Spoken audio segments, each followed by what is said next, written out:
السلام عليكم ورحمة الله.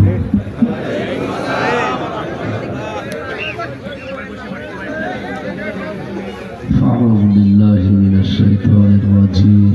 بسم الله الرحمن الرحيم. ولا تقف ما ليس لك به علم إن السمع والبصر والفؤاد كل أولئك كان عنه مسؤولا. Noakhali Companiganj Dubai মসজিদের উদ্যোগে তাফসীরুল কোরআন মাহফিল 30 জানুয়ারি ছিল। বাংলাদেশে যে কয়টা অনুষ্ঠান হয় কোরআনের, সবচাইতে বড় অনুষ্ঠান হয় চট্টগ্রামের প্যারেড ময়দানে। সাইদি সাহেব যেটা করতে, উনি মারা যাওয়ার পর এখন ওইটা বাংলাদেশের যারা পরিচিত আলোচক তাদেরকে নিয়ে যায়। তার ভেতরে আমারও নিয়ে গিয়েছি। ওই দিন যেহেতু মাগরিব থেকে এসে ওরা আলোচনা করে সবসময়, এই জন্য এই ডেটটা এরা নিয়েছিল যে এদেরটা যেহেতু পাশাপাশি গ্রামে ছিল, আপনারা শুনলেন 9 তারিখ 10 তারিখ, এই জন্য কেটে দিয়েছিলাম যে এখানে এসে রাত 10:30 11টায় উঠে আমি এখন 40-45 মিনিটের বেশি কথা বলতে পারছি না। এমনিতে চাপ, এরপরে শরীরও ভালো না। জালেমরা আপনারা জানেন 3টা বছরে ওরা এমন কোনো টর্চার নেই যা করে না, জীবনটাই ওরা শেষ করে দিয়েছে।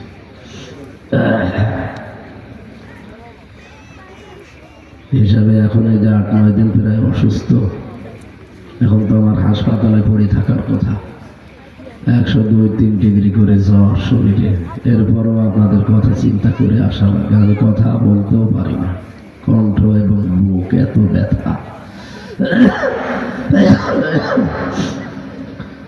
মাহফিলে দাওয়াত নেওয়া তো 1 বছর আগে। এখন যদি না আসি, আজকে যেদিন মাহফিল ওই দিন সকালবেলা মানা করলে কি হবে? কমিটির কত মানুষ গালিগালাজ করে। এই জন্যে এইগুলো ঠিক না। আমরা তো মেশিন না, মেশিনও তো তেল মোবিল দেওয়া লাগে, আর আমরা তো মানুষ। এরপরে শরীর যদি স্বাভাবিক থাকতো তো হতো। জালেমরা কি বললাম না, এমন কোনো টর্চার নেই যা আমার এই শরীরে করে না।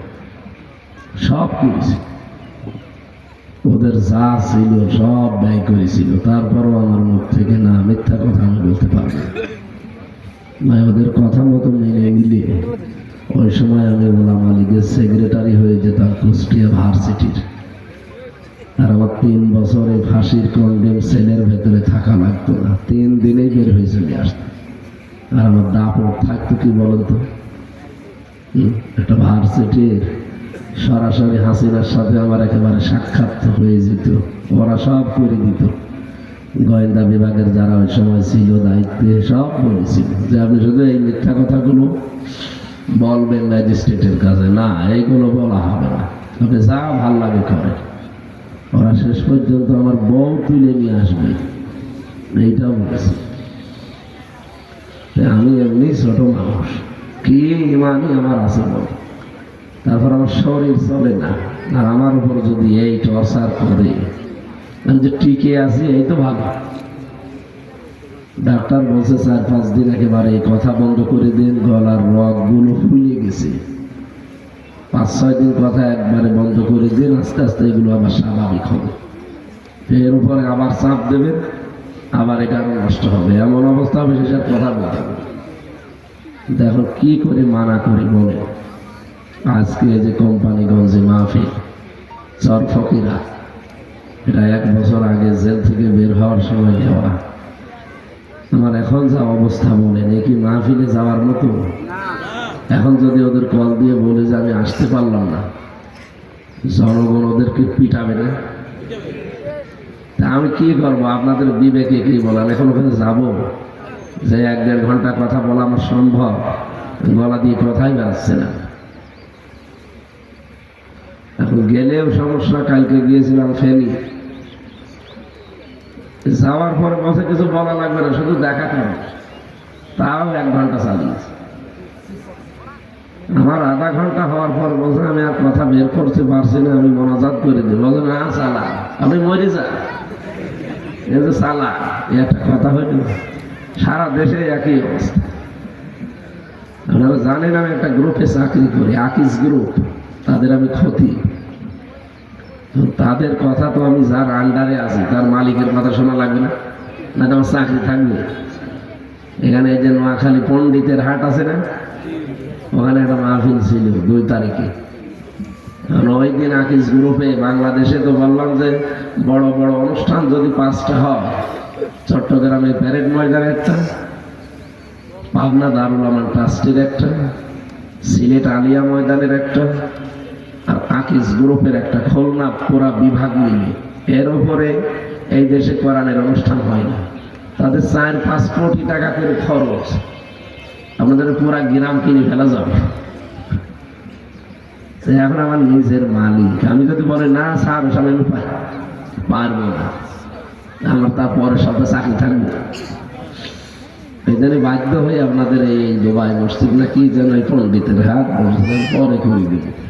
আগে আমার তো চাকরি বাঁচানো লাগবে, এমনি 3 বছর চাকরি ছিল না। মাহফিলের টাকাগুলো আপনারা জানেন যে সম্ভবত খরচ হয় না, আমি বেশিরভাগ দান করি। কালকেও আমার 2 লাখ টাকা দান করা লাগবে। কুষ্টিয়ায় যে প্রায় 10টা মানুষ অসুস্থ এবং একজনকে মেরেই ফেলেছে, গরিব মানুষ। তার বাড়ি দেখতে গিয়ে দেখি এই যে 1-1.5 কেজি চাউল রয়েছে, আর ওই ঘরের কোনায়, মানে দৃশ্য দেখে ঘর থেকে যে বের হব এই অবস্থা নেই। আমাদের কুষ্টিয়ার দায়িত্বশীল বলছে, আমার কান্না চলে এসেছে যে এত গরিব মানুষও বাংলাদেশে আছে, অথচ স্বামীটাকে মেরে ফেলিস। তার একটা 5 কাঠা জমি কিনে যে একটা ঘর করে দেব, 2 লাখ টাকা লাগবে। তাই আপনারা যা দেন সারা দেশ থেকে কম বেশি, আমার নিজের কিছু খরচ লাগে। আমার বাবার যা আছে আর আমার যা আল্লাহ দিয়েছে আমার চলার মতো আছে। যদিও 3টা বছর জালেমরা আমার শেষ করে দিয়েছে, বহু টাকা নিয়েছে ওরা। আমরা বাবার কাছ থেকে একবারে 10 লাখ করে দিত, বসে নাই 50টা মামলা দেব, এমন রিমান্ডে কষ্ট দেব। টাকাও নিয়েছে, আবার মামলাও দিয়েছে, কষ্টও দিয়েছে। একটা কথা ওরা ঠিক রাখে না। সবচাইতে বড় বিষয়, আমি যে গ্রুপে ছিলাম আকিজ গ্রুপের কাছ থেকে ওরা 32 লাখ টাকা নিয়েছে। আর 1,25 লাখ টাকার যে 1.25 কোটি টাকার একটা গাড়ি ছিল ওইটাও নিয়েছে। জালেমরা যা করেছিল, এখন মামলার আয়ু ফল দেয়, বলছে হুজুর মাফ করে দিয়ে। না, কি শখের কথা, মাফ করে দিয়ে। সেদিন কল দিয়েছিল, বলো আমার টাকা ফেরত দেন, এরপরে মাফ চান। কিসের মাফ আপনার? আপনি জেনে শুনে অন্যায়গুলো করলেন, এখন বলছে মাফ করে দিই। আজকে যেহেতু রাতের বেলা অনুষ্ঠান আছে, কথা বলা নিষেধ, তারপর জোর করে এনেছেন চেহারা দেখার জন্য। আমি আসলে চেহারা দেখার জন্য এসেছি, কথা বলার জন্য। আর আন্দাজে যে মামুন সাহেব বলছিল যে উল্টাপাল্টা ধারণা যারা করে, আপনি আমার জায়গায় থাকলে টের পেতেন।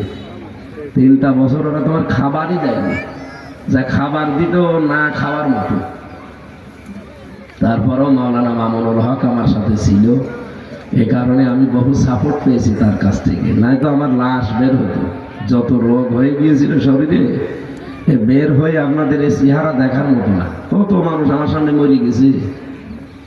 ফাঁসির কন্ডেন্স সেলের ভেতরে 24 ঘন্টা যোগাযোগ বিচ্ছিন্ন, তালা লাগিয়ে 3 বছর আপনাকে রাখা হতো। দেখে আপনি কোন বাপের বেটা, এমনি শুকিয়ে মরে যাবে। আমার কাছে শুধু কোরআন শরীফ ছিল, এই জন্য মনে হয় আল্লাহ আমারে বাঁচিয়ে দিয়েছে। দায়িত্বে যারা পড়তো কারারক্ষী সবই হিন্দু, সুব্রত বালা, দেবদুলা, এত সব আল্লাহর ওলি না?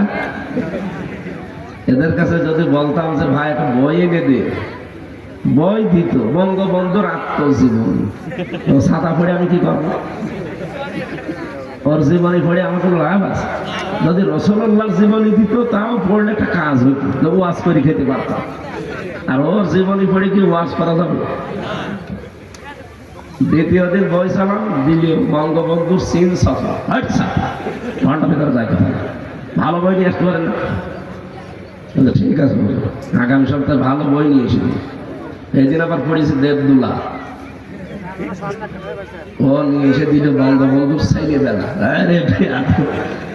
একবার করে চাই, খালি উল্টি উল্টি নিয়ে আসি। আর কোনো বই নেই দেশে, কি বই পড়বেন? আমি বললাম যে আমার ফাঁসি চাই, এই বইটা নিয়ে আসি। ওই বই পড়তে নেই, পড়তে নেই মানে আমি মেজর ডালিম বলছি এই বইটা নিয়ে আসে, পড়তে নেই না আছে আমি পড়বো, আপনি নিয়ে আসেন। বলছে না ওই বই দেওয়া যাবে না। পরবর্তীতে এক মুসলমান কারারক্ষী একদিন ডিউটিতে আসলো, বললাম ভাই কোরআন শরীফ এনে, ও তাফসির এনে দিল, তাফহিমুল কোরআন আর ফি জিলালিল কোরআন। সবচাইতে বেশি ভালোবাসি বাংলাদেশে এই তাফসিরের জগতে এই দুইটা, আর আল্লাহর ইশারা এই দুইটাই এনে দিল। পরের দিন আল্লামা দেলাওয়ার হোসাইন সাইদি রহমতুল্লাহ আলাইহি ওনাকে হাসপাতালে নিয়ে এসেছি। ওরে বললাম যে ভাই আমার একটু নিয়ে চলেন তো, হুজুরের সাথে একটু দেখা করি। যে পরিচয় দিলাম যে হুজুর আমাকে চেনেন, আমার মাথায় হাত দিয়ে বলছে হামজা জীবনে কোনোদিন আমি কোরআনের কথা বলতে পিছপা হইনি, তুমি যতদিন বেঁচে থাকবা কোরআনের কথা বলতে পিছপা হবে না। আমার মনে হয় যে এখনো হাতটা আমার মাথায় লেগে আছে। প্রতিদিন জেলখানায় দোয়া করতাম, আল্লাহ বাইরে যেতে পারবো কিনা জানি না, যদি যেতে পারি সহজ সরল ভাষা অল্প সময় এমন কথা বলার যোগ্যতা কোরআন হাদিস থেকে আমারে দিও যেন তোমার বান্দারা সময়ের অল্প সময়ে বুঝে ফেলে। এই জানে আগে 1.5 ঘন্টা 2 ঘন্টা কথা বলতাম, এখন 45 মিনিট 50 মিনিটে একটা বিষয় বুঝিয়ে ফেলি, মানুষও বুঝে বাড়ি যেতে পারে। এটা আমার ওই দুয়ার ফসল। সারা জীবন আমি এভাবে বেশি সময় নষ্ট করা না, অল্প সময় মেন কথাগুলো বলতে পারলেই আর মানুষ বুঝতে পারলেই তো হয় নাকি। আজকের তেলাওয়াতকৃত আয়াত হচ্ছে ওয়ালা তাকফু মা লাইসা লাকা বিহি ইলম। হে নবী, যার কোনো বিষয়ে জ্ঞান নেই ওই বিষয়ে সে যেন কথা না বলে। বাংলাদেশের মানুষের স্বভাব খারাপ, এরা যে বিষয়টা জানে না ওই বিষয় বেশি করে বলে। কি বেশি বললাম আমি? এই স্বভাব আমাদের আছে না? এটা জানে না সঠিক ওইটা বেশি করে বলে। ইন্নাস সামআ ওয়াল বাসারা ওয়াল ফুআদা কুল্লু উলাইকা কানা আনহু মাসউলা। অবশ্যই আপনার এই শ্রবণ শক্তি, আপনার এই দর্শন শক্তি, আপনার এই অন্তর কিয়ামতে প্রত্যেকটা জিনিস আল্লাহর কাছে জিজ্ঞাসিত হবে। এই জন্য কোনো বিষয় সঠিকভাবে না জেনে যদি ছড়ান, আমার ভেতরে কোনো যদি দোষ থাকে ওই দোষের কথা যদি মানুষের কাছে বলেন ওইটা হবে গীবত। কি হবে? আর যদি দোষ না থাকে বানিয়ে বানিয়ে বলেন আপনি, তাহলে ওইটা হবে তহমত। ওটা কি? ওটা আরো মারাত্মক। এই জন্য আমরা চেষ্টা করবো গীবত এবং তহমত এই দুইটা থেকে বেঁচে থাকা, নয়তো কিয়ামতে কিন্তু এই দুইটার কারণে বহু মানুষ ধরা খেয়ে যাবে। আমরাও ধরা খাবো নাকি? বলছে জি। ধরা খাবেন মানে এটা ছেড়ে দেওয়া যায় না। গীবত আজকে থেকে ঘি ভাতের মতো মনে হয় আমাদের কাছে, এটা বন্ধ করা লাগবে। আর মেয়েদের ভেতরে স্বভাব বেশি, এক জায়গায় বসলে শুধু ওর কথা এর কাছে, এর কথা ওর কাছে। কেন? ওই সময় বসে বসে আস্তাগফিরুল্লাহ পড়া যায় না? একজন আরেকজনের সাথে দেখা হলে কি উপদেশ দেবে? বলবেন আস্তাগফিরুল্লাহ পড়ো। পৃথিবীতে এর চাইতে বড় দোয়া আর নেই। যে কোনো সময় পাক থাকেন না পাক থাকেন, আপনার ওযু থাক না থাক, সবসময় কি পড়বে? আস্তাগফিরুল্লাহ আস্তাগফিরুল্লাহ আস্তাগফিরুল্লাহ ওয়া আতুবু ইলাইহি। সেদিন একটা লোক এসে বলছে হুজুর এই আপেলটা পড়ি দিন। আমি যেন ফাতিহা পড়ে ফুল দেব, কানের কাছে মুখ নিয়ে বলছে হুজুর আমার খালি মেয়ে হয়, আপনি এমন আপেল পড়বেন যেন ছেলে হয়। আপেল পড়ে যদি ছেলে হইতো আমার 3টা মেয়ে, আমি 7 আপেল পড়তে পারতাম না। কাজের কাজ করতে পারো না, খালি আপেল পড়ে দাও। নারীদের উপরে পুরুষ জয়ী হওয়া লাগবে, নয়তো জীবনও আপনার ছেলে হবে না। এই দোষ কি আপনার বোর না আপনার? আপনার কোনো জোর নেই, আর আপনি আপেল পড়েন। সেদিন ওরে বললাম যে ভাই আপনি আপেল দরকার আরো 3-4টি নিয়ে আসেন। আপেল পড়ে যদি ছেলে হওয়ার ক্ষমতা থাকতো আমার, আমি একটা না প্রতিদিন 10টা করে আপেল খাওয়াতাম ম্যাডাম। ম্যাডামের পর 3টা মেয়ে, একটাও ছেলে হইল না। আর আপনি বছর হুজুর আমার খালি মেয়ে হয়, এমন আপেল পড়বেন যেন মেয়ে না হয় ছেলে হয়। সম্মানিত মা বোনেরা, আল্লাহ ছেলে মেয়ে দেওয়ার মালিককে।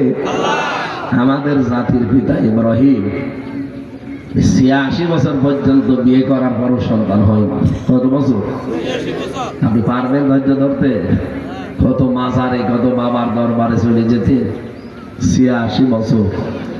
একটা দিন কোন মাজারে গেছে ইব্রাহিম? কোন কবরে গেছে? কোন দরবারে? কোথায় গিয়েছিল? 86 বছর একাধারে একটা দোয়া করেছিলেন, রব্বি হাবলি মিনাস সালিহিন, হে আল্লাহ আমাকে একটা নেককার সন্তান দিও, এতটুকু। আর সব সময় তার মুখে ছিল আস্তাগফিরুল্লাহ ওয়া আতুবু ইলাইহি। কোন মানুষ যদি আমলটা জারি করতে পারে দুনিয়ায়, সব সময় ভ্যান চালাচ্ছেন আস্তাগফিরুল্লাহ আস্তাগফিরুল্লাহ, গাড়িতে বসে আছেন আস্তাগফিরুল্লাহ, মোবাইলের কথা বলা শেষ হয়ে গেছে আস্তাগফিরুল্লাহ। এই শব্দটা যার জীবনে যত বেশি থাকবে, যত টেনশন আল্লাহ এটা দূর করে দিবে। আমাদের কম বেশি টেনশন আছে না? সবার আছে। এইটা দূর করার ঔষধ এইটা, আস্তাগফিরুল্লাহ। 2 নম্বরে, যাদের অভাব দুনিয়ায় বেশি, অভাব দূর করার একচ্ছত্র মালিকানা হামজা কার? আল্লাহ আস্তাগফিরুল্লাহ বেশি পড়ে। ওমা কানা আল্লাহু মুআযযিবাহুম ওয়া হুম ইস্তাগফিরুন। আমি আল্লাহ ততক্ষণ তোর উপরে শাস্তি দেই না যতক্ষণ তুই ইস্তেগফার করিস। এখানে আমাদের জীবনের এই আমলটা, নারী পুরুষ বৃদ্ধ জওয়ান যা আছি সবাই কাজ কাম না থাকলেই এইটা পড়বেন। আপনার উজু করা লাগবে না, পাক আছেন না পাক